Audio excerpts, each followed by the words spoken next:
Hi, Lee. Welcome to our show. Hello, Savannah. Welcome.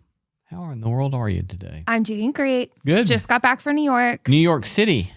Yes, I got 2 tattoos when I was there. 2 what? Tattoos. What did you call it? A tatty? Tattoos. Oh, okay. Tattoo. Just saying it the normal way, I think, yeah. but maybe I'm saying it fast. Yeah, I got you. From Tiny Zaps. Tiny Zaps. So they're literally tiny tattoos. And the first one is a T for Todd. He wants to get one with an S here. We meant to get it like years ago, but the tattoo artist was booked, so we didn't get it. Yes. And then the other one is this little star that I got to match my 2 friends that I was in New York with. Well, isn't that fun? That's very fun. Well, I don't know. Is getting a tattoo fun? Do you have any? Painful. I do not have any. That's actually not surprising. I did not even have to ask that. I've thought about it. What would you get? I have no idea. Yeah. I feel like 15 or 20 years ago, you would have gotten like a Bible verse.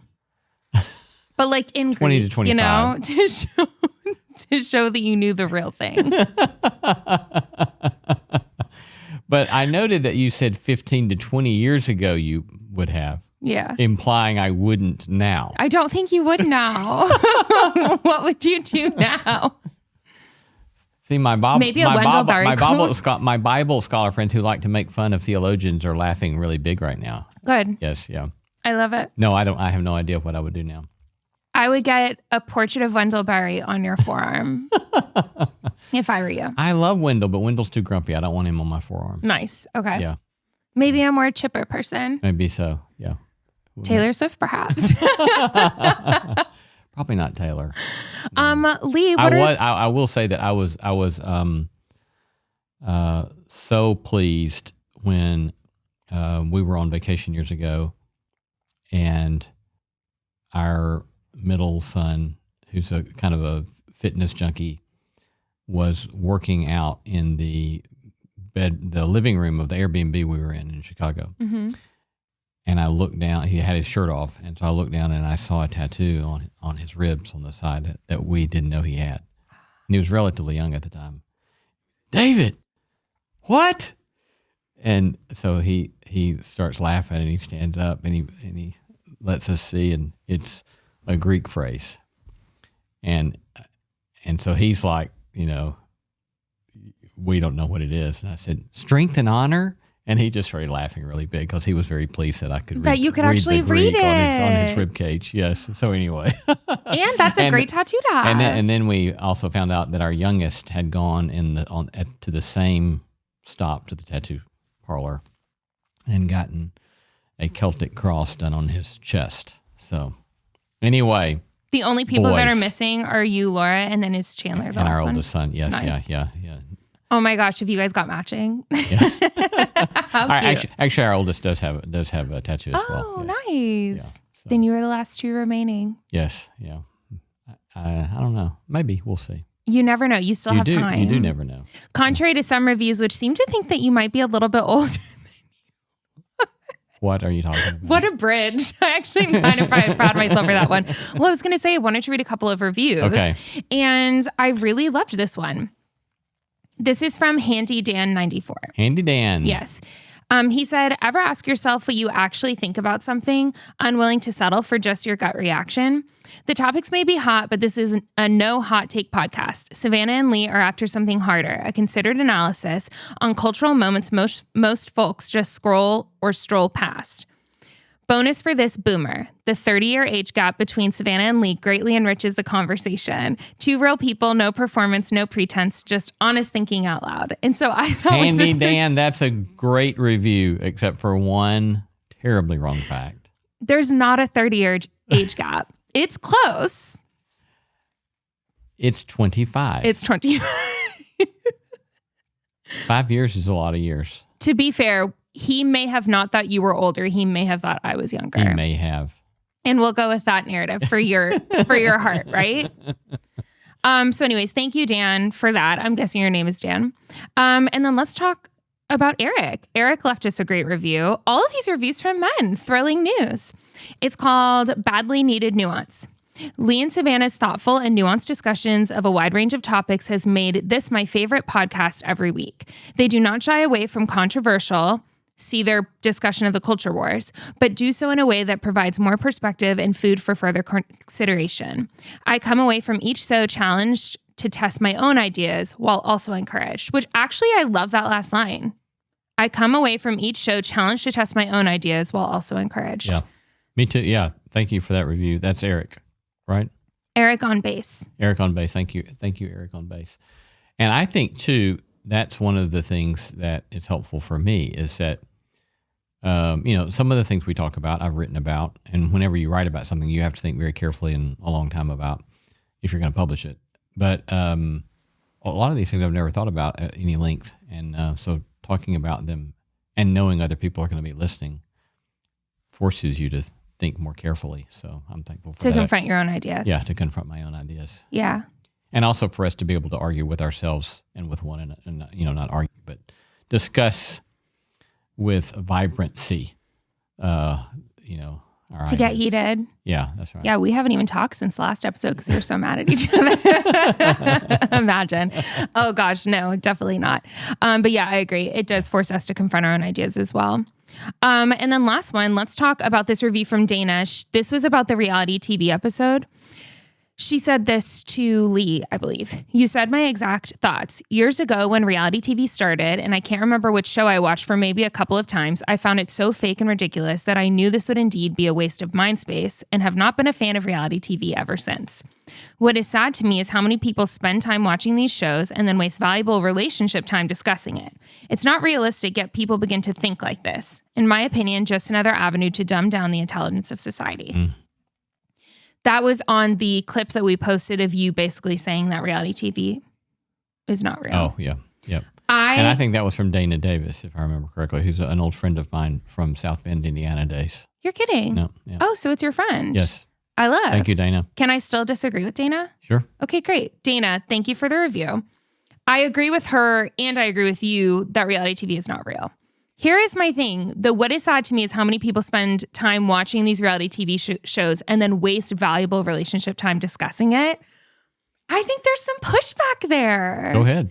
I have 3 group threads going at the moment named after shows we are watching. And to me, it feels like an easy touch point with people I love that I probably could not give an hour to you sitting down with them every day. Do you know what I mean? Uh-huh. So it's like touch points throughout the day of, did you see that episode? Oh my gosh, what do you think about this? Blah, blah, blah. I feel like that it could actually be used for good. I actually think that's one of the strengths of reality TV. I see. I actually did that with Sophie and Mary Evelyn this very day. Yeah, that makes sense. I'm not saying I'm right. I'm just saying there's some pushback there. But you're just saying that you don't have time to sit down with Sophie and Mary Evelyn. Exactly. And on that note, let's start the show.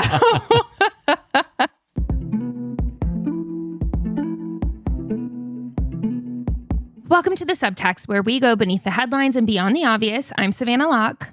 And I'm Lee C. Camp. If you like what we're doing and want to help us get the show in front of more people, please do us a favor by following and rating it wherever you listen. If you leave us a review, we might read it on the show and agree or disagree. You just never know what's going to happen with us. You never know. Give us 5 stars, hype us up. If you want to watch full video episodes, you can find that on YouTube and Spotify.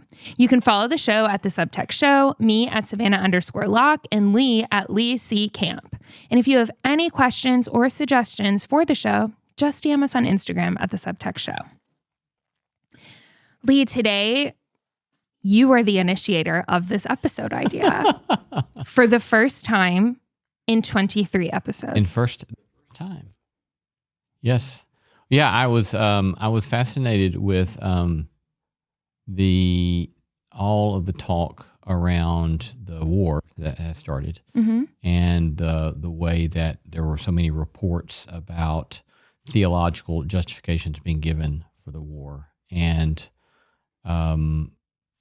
help me with the stuff that you did read. That you prepped, on that. Yeah, and I do just want to name that the first episode suggestion you have is literally war.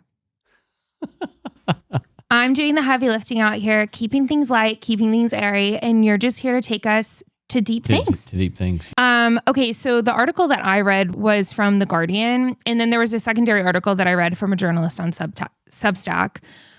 But it was talking about how the Military Religious Freedom Foundation has received more than 200 complaints from service members across all branches of the armed forces, including the Marines, Air Force, and Space Force.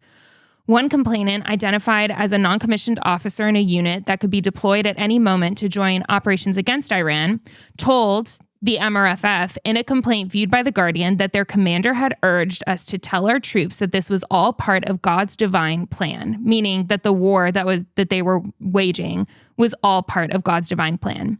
And he specifically referenced numerous citations out of the book of Revelation, referring to Armageddon and the imminent return of Jesus Christ. And then lastly, from this article, he said that President Trump has been anointed by Jesus, and in this, the he that the person is referring to is Pete Hegseth, who is in charge of the Department of War.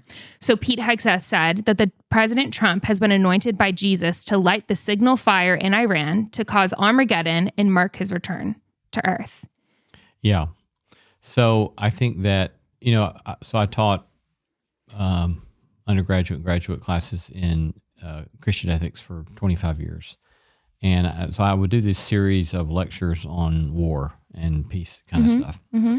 And when we would talk about typologies of ways to think about war, we would talk about nonviolence that was kind of normative in the first 3 centuries of the church. Mm-hmm. And we talk about the rise of the just war tradition in the 4th century, and then we would talk about the Crusades and the Holy War model. Mm-hmm. So the Holy War model, and we can dig into any of this that you think would be interesting. Mm-hmm. Holy War model, of course, coming off of Old Testament models about war, but also was relevant to the Middle Ages and the Crusades.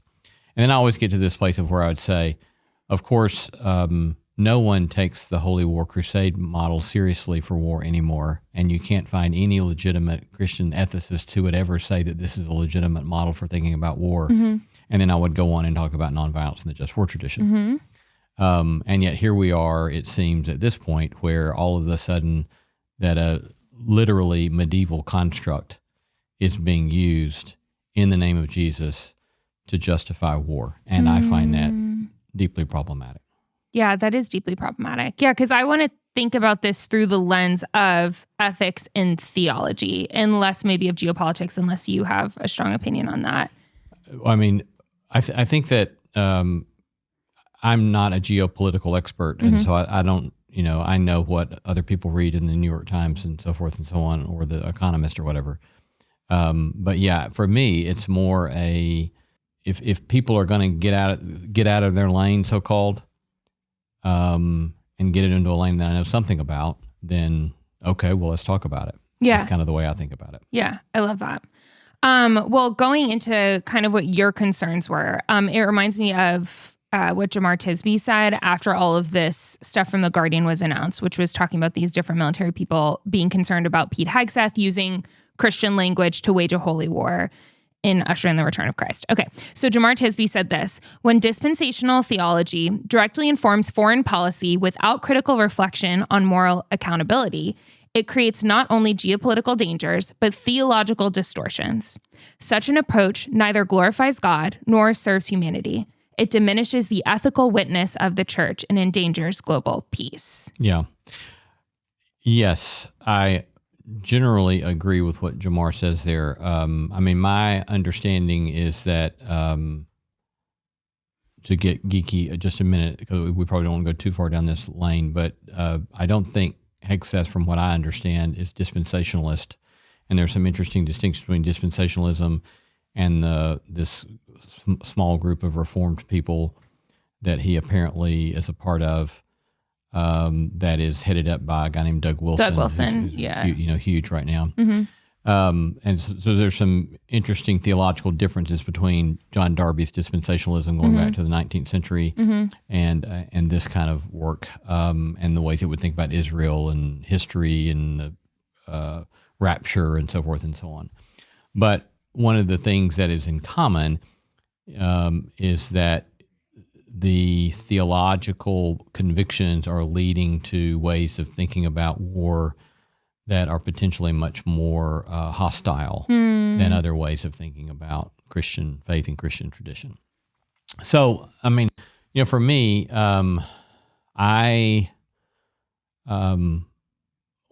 probably one of the reasons that I would want to suggest that we talk about something like this is that a long time ago, I came to a conviction that sometimes I wish I had never come to.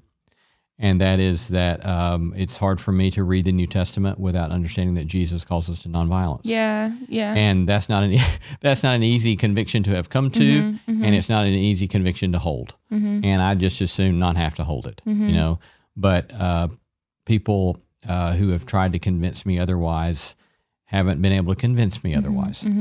And I'm not saying that even sometimes push comes to shove if I think I can practice it very well. But I think that it's the normativity of the gospel calls us to nonviolence.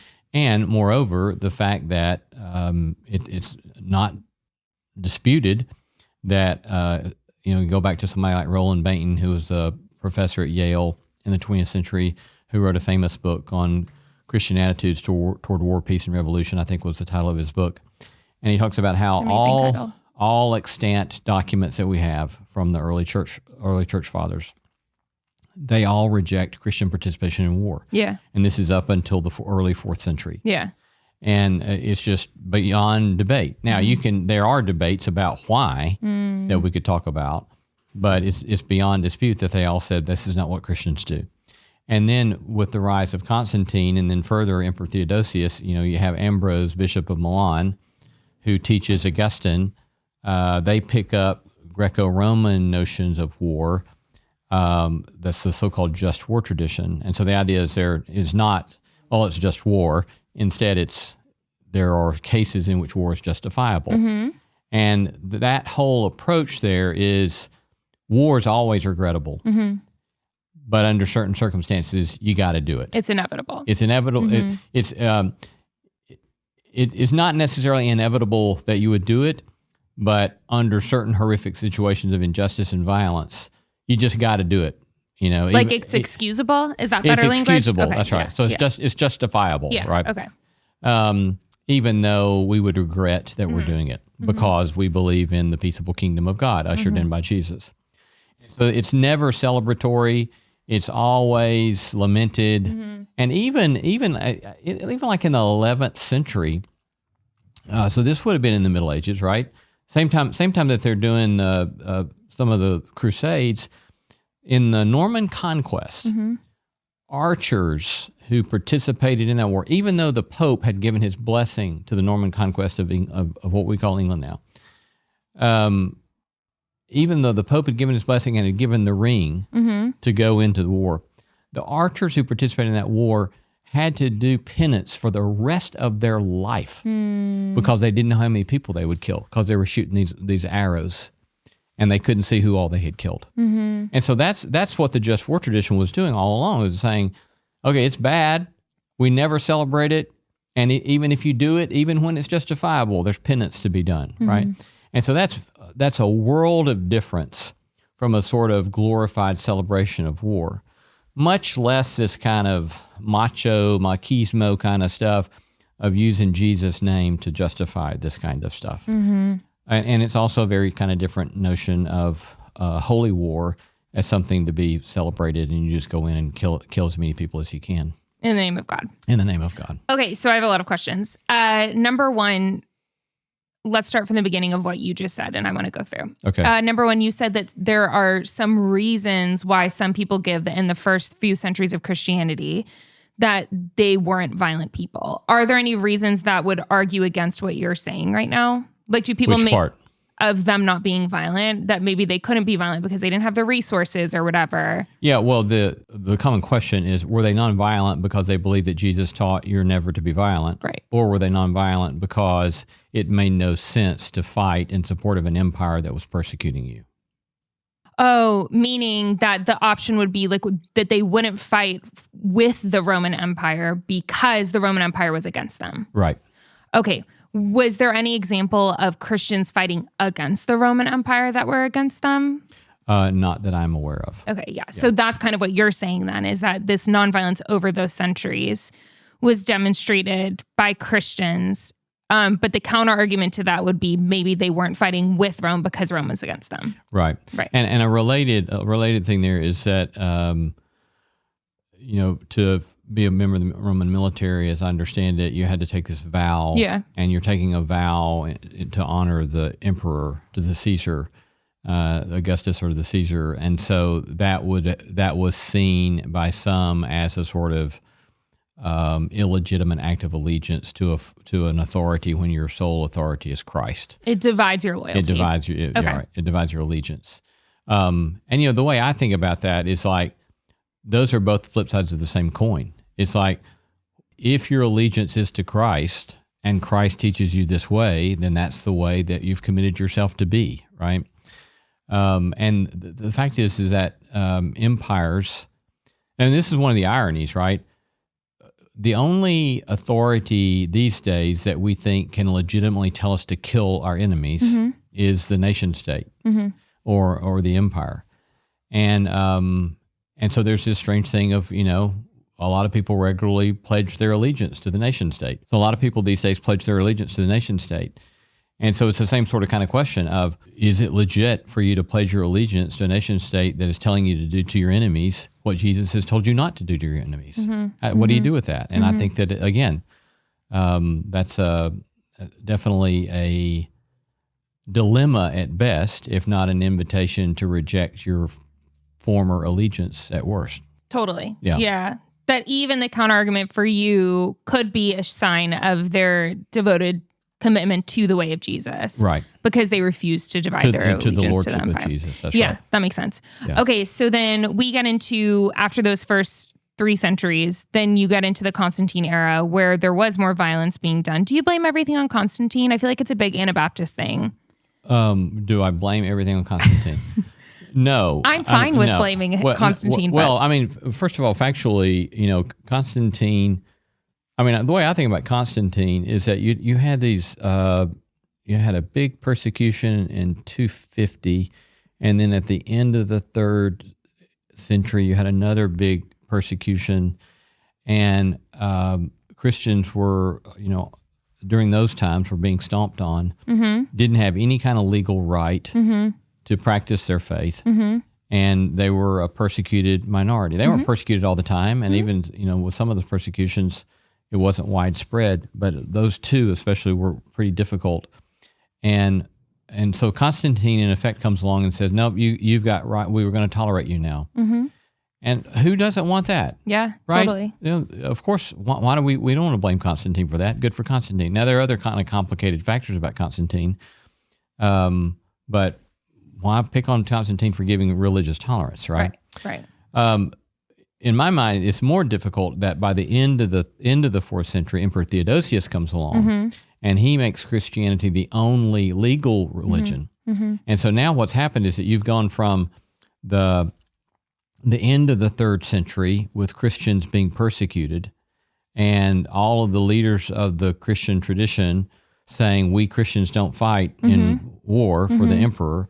By a century later, you have to be a baptized Christian to be a member of the Roman military. Yeah, right. So that's a huge shift that Massive has shift. Sweeping implications in its wake, right? And so then what you have in time is that the power of an empire that then can be used to persecute non-Christians. And so again, that's a sweeping change. And so the way I like to think about it, the way it helps me to think about this is that you go from thinking about Christianity as a way of life that includes nonviolence and love of enemies to it becoming a religion that you can propagate by hook or by crook. And that's precisely what happened.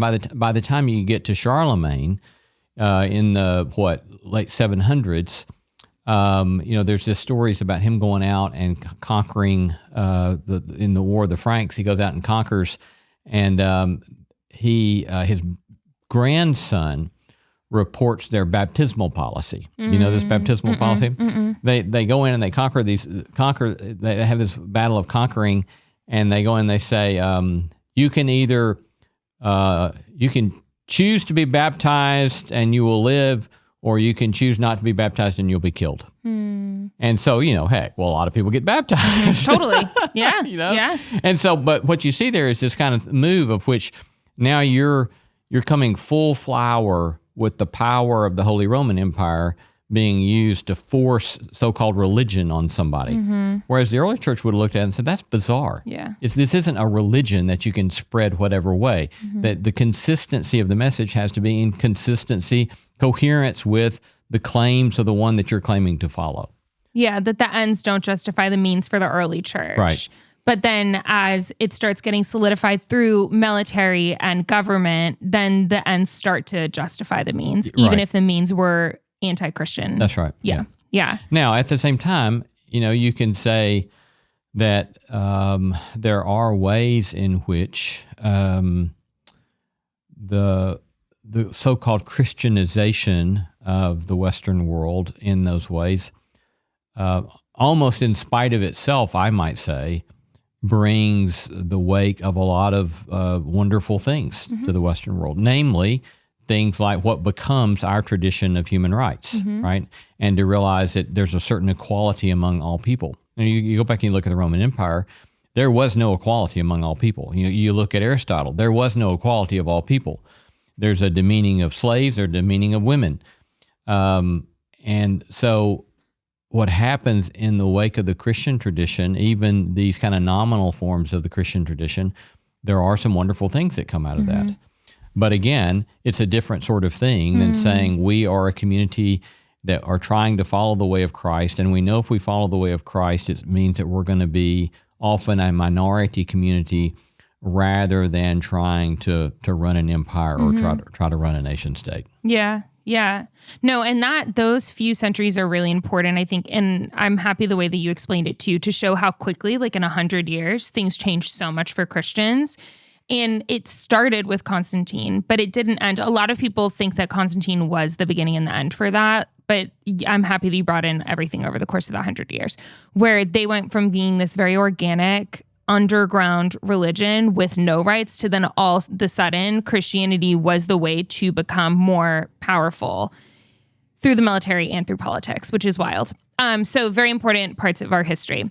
How does that all relate in our Christian history to what we're seeing today with the language that's maybe being wrapped around our current military escapades? I'm scared to call it a war because some people are saying it's not a war, but then other people are saying it's a war. So military escapades it is. Yeah. Yeah. Well, it's being called Operation Epic Fury. Yeah. Right? Yeah. And so when you're using kind of internet meme language like Operation Epic Fury, that's like comic book stuff. Yeah. It's kind of gross. It is. Yeah. And it's kind of sickening because you're talking about people getting killed by stuff falling, missile coming down out of the sky and blowing your blasted neighborhood up, right? Yeah. And so I think that's one of the things that's so frustrating to me. It's like, I've talked about this stuff a lot in my career, and people at times will say, "Why don't you talk about that stuff?" And I'm thinking, wouldn't you want somebody to talk about this if you were on the receiving end of this stuff?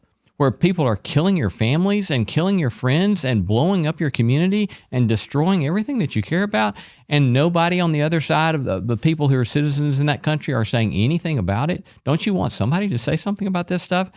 And so I think it's incumbent upon us to say, this is gross and this is really problematic, especially the way it's being justified. Yeah, particularly the way it's being justified. Yeah. So as you think about the way that it's being justified, and with the original report that I read, which talked about the hundreds of different service people complaining about the language of Armageddon, things being part of God's divine plan, etc., how do you see that in light of Christian history? And for you, is it just that it is reutilizing medieval holy war language in order to justify our own violence, or do you think that there's anything else going on there? One of the first things to look at, for example, is that when you think about that typology I gave you a minute ago, early church, nonviolence, then the just war tradition, then holy war crusade stuff. So the difference between the just war tradition and crusading models, or the just war tradition and holy war models, is that the just war tradition, if you actually read it and study it, it's a very demanding set of moral rules. And it's like, you can only go to war if A, B, C, D, E, and F. And then once you get in the war, you cannot do X, Y, Z, M, N, O, and P. And so it's because the just war tradition is concerned to minimize death and destruction, and to make it a limited engagement that brings about peace as quickly as possible, because it always laments war. Mm-hmm. And so it has a lot of interesting prohibitions. Now, think about the difference between that and the crusading and holy war model.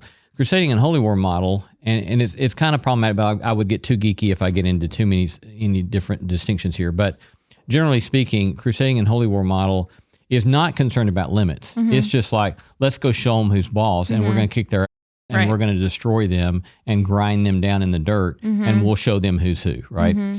And it's the more we can kill, the more we can impose our will, then look at us, God bless us, because we've got God on our side because we just destroyed you this way. Well, that's the crusading holy war model. And when you go back and you look at the history of the Crusades, a lot of times it's just unfathomable. Some years ago, I went and spent a month in the Middle East writing a book on Christianity and Islam on war and peace stuff.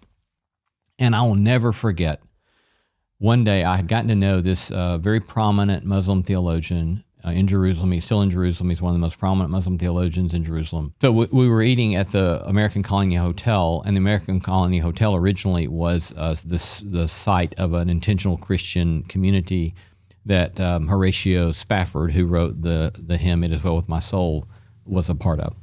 And so we're sitting in the courtyard. It's a beautiful hotel, and we're sitting in the courtyard, the open courtyard of that hotel. And I had gotten to know this gentleman a bit, and this was not our first time to meet.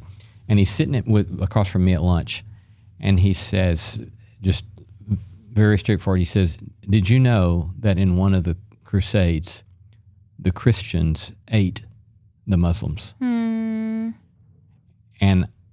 I said, "I only learned that yesterday," because I had been in this research library, and I had found this incredible account of the way in which in one of the Crusades, the Christians came in, they were famished, and according to these historical reports, they cannibalized the Muslims. Now, you think I ever got told that story in seminary? You think my church history professor ever told me that story? Heck no, right? Because we're not going to tell stories about our side, right? We tell the stories about their side and what they do, right? And they tell stories about our side and what we did.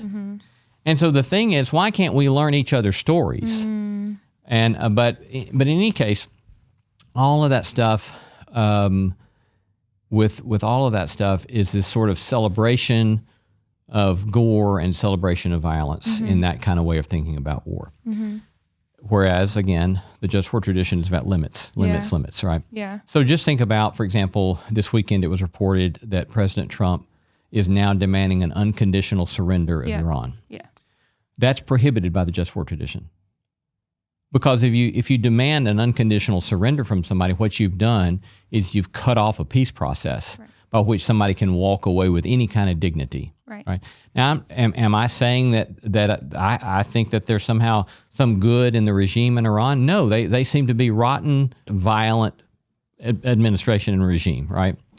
And no one is going to be sad to see the murderous impulses of the guy who was killed and the stuff that he was doing. Yeah. But that's beside the point here. Yeah. The point is that when you demand unconditional surrender, just like Truman did to Japan, what you do is you escalate stuff rather than de-escalate stuff. And by escalating stuff, you're going to get more and more and more and more people killed, right? And so again, the just war tradition is saying, back down, back down, back down. You've also got stuff about Hegseth, who has a Crusader tattoo, right? Article in Politico. There's plenty of articles about this. Article in Politico from December of 2024. Talking about Hegseth having a Crusader tattoo, a Jerusalem cross, right? That was widely used by the Crusaders. He had a book in 2020 called American Crusade. Yeah. And there's this famous line that gets quoted all the time that he says something like, our call is not to violently take up the sword, period, yet, period. And that was 6 years ago. Well, now it seems that maybe that time in his mind maybe has come. The yet is now, yeah. And so as well, that same Political article that I was talking about And then again, this is reported all sorts of places. Also has a tattoo that reads Deus Vult, which was a slogan, a Latin slogan from the Crusades that just means God wills it. And so again, there's all these kind of appeals to crusading language and crusading motifs that's saying we're not playing with these rules anymore. Right. God's on our side. Right. And we're going to go in and smack the shit out of everybody that we can. Yeah. And we're going to kick because God's on our side. And it's deeply unchristian while using the name Christian. Yeah. I think what's really helpful in this conversation and what you're clarifying a lot of is the difference between like a crusade war mentality and a just war mentality.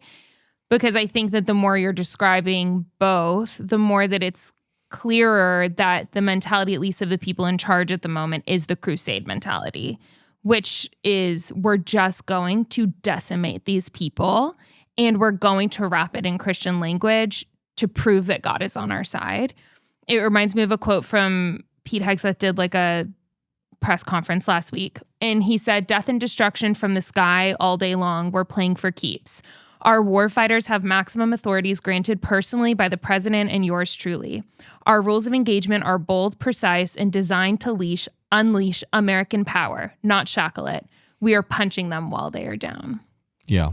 And I think that when I think about that in contrast to a just war theory or to Jesus's words, I think that it makes it at least clear for people as they're processing this where this might fit in Christian history, and for us to take into consideration the ethical implications of that or theological implications of that.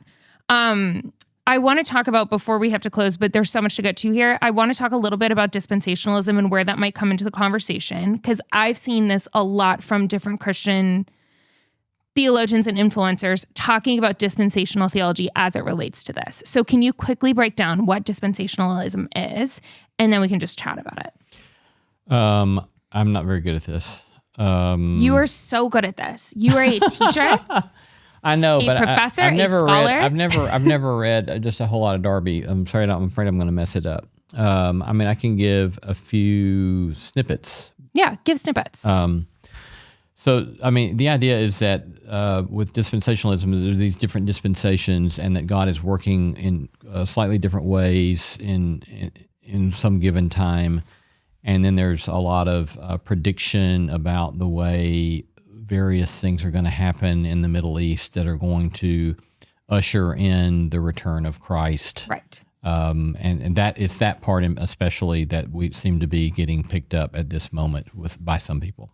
Exactly. That basically in dispensational theology are what a lot of people, and there are actually a lot of subcultures within dispensationalism, but that Israel and now America play this huge role in ushering Jesus back for his second coming. And that dispensational theology, while I do agree, I think Doug Wilson's church that Pete Hegseth goes to or is at least pastored by, that they don't believe in dispensationalism in this purest form. But I do think that the influence is there in that Hegseth purporting that Trump is ushering in Jesus through this Armageddon-like war in Iran utilizing Israel is dispensational theology. Do you know what I'm saying? I hear what you're saying. Yeah. I would be more comfortable with a little more limited assertion. Please do. In that what seems to be at play in the current, many of the people involved in speaking into theologically the current administration clearly have a highly Christian nationalist perspective that sees America as having some sort of messianic role in history. Okay, so for you, you're saying that it's not the dispensationalism piece as much as Christian nationalism. Yes. Okay, Yeah. so go ahead and go with that argument. Yeah. So, first I want to step back and say I've had a lot of people say to me, so what is Christian nationalism? Right. And there are some people that throw that label around so broadly that I think it's quite unhelpful. So let's say if somebody wants to bring some conviction that they have because they're Christian Right. to bear upon the public square, Right. then people are saying, "Oh, that's Christian nationalism," and I'm thinking it's not Christian nationalism. Right. If we think something is good and true and beautiful, we want our neighbors to embrace it, Right. and we want public policy to embrace it. Right. And so don't pick on the Christians because they say, let's care for the unborn, or let's care for the poor, or let's care for breaking down racism. Yeah. And they say, I believe all that stuff because of my faith. Well, don't say, well, that's to be discarded because that's Christian nationalism. It's not Christian nationalism. It's what we all do. We try to bring our perspective and our convictions to bear upon the public square. The way I understand a better definition of Christian nationalism, I think, is to think that a nation state, any nation state, has some sort of messianic role in human history, and that it has been chosen by God in such a way that God has allied God's self with that nation state to make something happen in human history, so that the nation is special in that way, Yeah. Anointed in some way. And that's what you see with all of this language about restoring a Christian America, Right. is that it's presuming a nationalist kind of thing, as if our nation state has been chosen in a special way, so we've got to restore that to bring this kind of stuff about. So whatever it is, the war in the Middle East or whatever, right, the Christian nationalism is saying, well, we've got to fight for this to make it Christian again. And so, you have a number of movements that are trying to make this case in various ways. And again, this is I don't know if it's a minority perspective or not, but again, I would say there's no such thing as a Christian nation ever. And I say that because I believe that Jesus calls us to nonviolence. That is, that nations exist based upon boundaries and borders that are historical accidents, and violence is used to protect those borders and boundaries and to seek the self-interest of that nation state. And those things, can they be used by God for good? God uses everything for good. But that's not the way of Christ, right? And so the way of Christ stands in tension with the way of nation states. And so when you want to call a nation state a Christian nation, it's like you can't have both. You can't have your cake and eat it too. Right. Is it Christian or is it a nation state? Because Christianity is inherently transnational and transboundaried. And so nonetheless, there are a lot of people that want to have a so-called Christian nation. And then this leads to this kind of horrific escapades, if you will. Which are being done by all kinds of nations. But what makes this particularly horrific, and what we're specifically talking to you, is doing it in the name of Christ. In the name of Christ, right? Right. Look, this is not an especially American thing. You can go back and the Nazis, the Germans in both World War I and World War II wore belt buckles that said "Gott mit uns," God with us, right? This is what nation states have done this forever, and forever, for a long time, right? And so it's not a particularly American thing. But this goes, I think one time we mentioned the Bob Dylan song, "With God on Our Side," right? This is what he says, is that this is what we do, is that we claim God's on our side.